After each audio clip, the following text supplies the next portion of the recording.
इसको लेकर क्या जानकारी है मलिक साहब के अंदर कितने कमरे थे, किस तरीके से आपकी टीम अंदर दाखिल हुई, क्या क्या चुनौतियां वहां पर थी? देखिए, सबसे बड़ी चुनौती इस बिल्डिंग को बेसमेंट ग्राउंड प्लस 5 स्टोरी की बिल्डिंग है।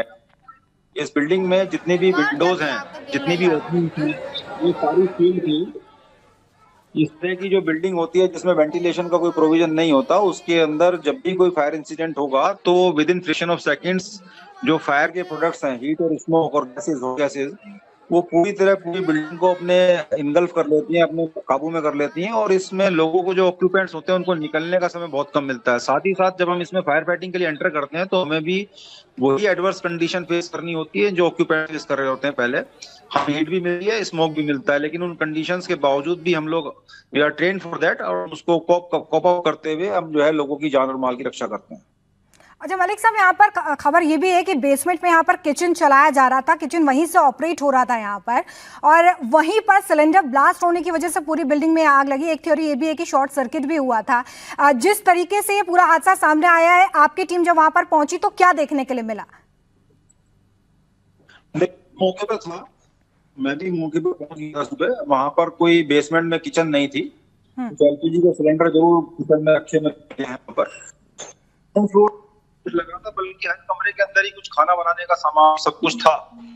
और के बेसमेंट में किचन चल रही है, गलत होगा। बेसमेंट में मेंबर को किचन एनकाउंटर। बेसमेंट में आपने क्या देखा? वहां पे क्या सिर्फ कमरे थे, कुछ लोग वहां पर रुके हुए थे? आपने क्या देखा बेसमेंट में?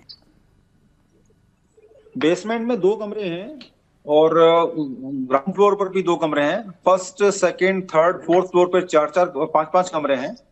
और जो टेरेस वाला फ्लोर है, 5th फ्लोर जो है, उसके ऊपर भी 4 कमरे हैं। उसमें से 2 स्टोर की तरह यूज होते हैं और 2 शायद गेस्टों के रुकने के लिए यूज होते होंगे। और मौके पर हमें ये पता लगा कि ये जो बिल्डिंग है, ये टूरिज्म मिनिस्ट्री से कोई ब्रेक एंड ब्रेकफास्ट का कोई लाइसेंस इन्होंने लिया हुआ था।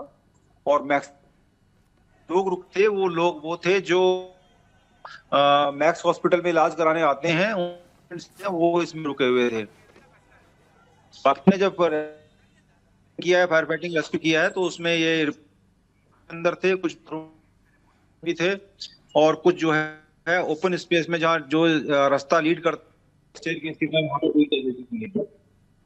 तो देखिए, जो बड़ी बातें निकलकर सामने आ रही है, हमारे साथ डेप्यूटी चीफ फायर ऑफिसर ए के मलिक साहब हैं। वो भी मौके पर उस वक्त वहीं पर मौजूद थे और उन्होंने बताया कि किस तरीके से जब टीम वहां पर पहुंची तो आग बहुत ज़्यादा धधक चुकी थी। उनकी टीम अंदर दाखिल हुई, हर एक फ्लोर पर ना सिर्फ रेस्क्यू किया गया बल्कि आग को बुझाने का प्रयास भी किया गया। लेकिन बड़ी बात यहाँ पर कि होटल की तरफ से कोई एनओसी नहीं थी, कोई फायर मेजर्स वहां पर नहीं थे, जिसकी वजह से आग को रोक पाना लोगों के लिए काफ़ी असंभव हो गया था। रास्ता ब्लॉक हो गया, जिसकी वजह से लोग वहीं पर ट्रैप हो गए और उन्हें बचाने के लिए जब फायर फाइटर्स पहुंचे तो कई लोगों की जान भी वहां पर जा चुकी थी। बहुत शुक्रिया मलिक साहब हमारे साथ जुड़ने के लिए।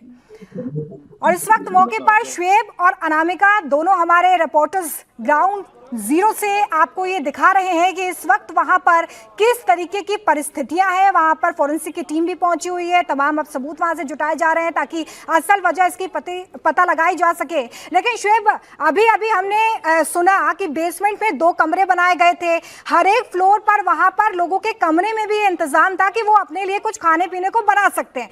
मतलब कि हर एक सुविधा वहां पर दी गई थी, लेकिन एक सुविधा जो वहां पर बहुत महत्वपूर्ण थी कि फायर सेफ्टी फीचर्स वहां पर हो, मेजर्स लिए जाएं, वो मिसिंग था।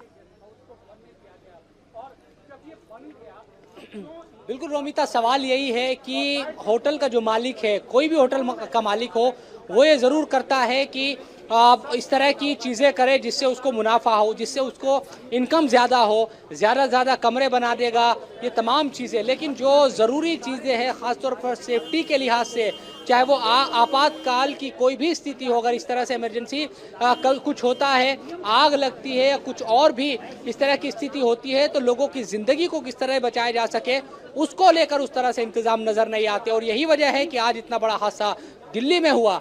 अभी की अगर बात करते हो, अभी देखिए कि अब कार्रवाइयों का जो दौर है वो ज़रूर यहाँ शुरू हो गया है।